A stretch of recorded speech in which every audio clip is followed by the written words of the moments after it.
జీవితంలో ఒక్కసారైనా చేయాల్సిన యాత్ర చార్ధామ్. లతగారి ఆధ్వర్యంలో సంప్రదించండి.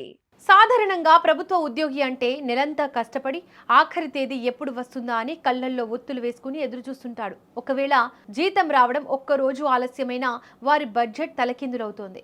అయితే మన పొరుగు దేశం నేపాల్ మాత్రం ఈ పాత పద్ధతికి గుడ్ బై చెప్పేసింది. ఉద్యోగుల ముఖాల్లో చిరునవ్వులు పూయిస్తూ దేశ ఆర్థిక వ్యవస్థకు కొత్త ఊపిరి పోసేలా ఒక విప్లవాత్మక నిర్ణయం తీసుకుంది. ఇకపై నేపాల్ ప్రభుత్వ ఉద్యోగులు జీతం కోసం నెల మొత్తం ఆగాల్సిన అవసరం లేదు.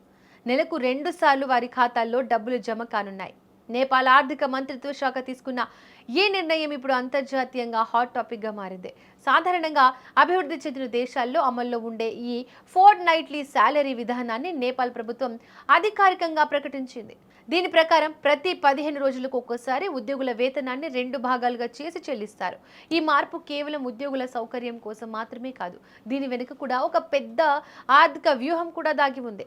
మార్కెట్లో నగదు లభ్యతను పెంచడం ద్వారా ఆర్థిక కార్యకలాపాలను వేగవంతం చేయడమే నేపాల్ సర్కార్ ప్రధాన లక్ష్యం. ప్రస్తుతం ఉన్న నిబంధనల ప్రకారం నేపాల్ ఆర్థిక శాఖ ఇప్పటికే అన్ని ప్రభుత్వ విభాగాలకు ఫినాన్షియల్ కంట్రోలర్ జనరల్ కార్యాలయానికి ఆదేశాలు జారీ చేసింది.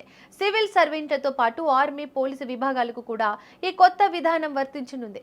మొదట పైలట్ ప్రాజెక్టుగా దీన్ని ప్రారంభించి ఆ తర్వాత ఉపాధ్యాయులకు, ఇతర ప్రభుత్వ సంస్థలకు విస్తరించాలని ప్రభుత్వం భావిస్తోంది.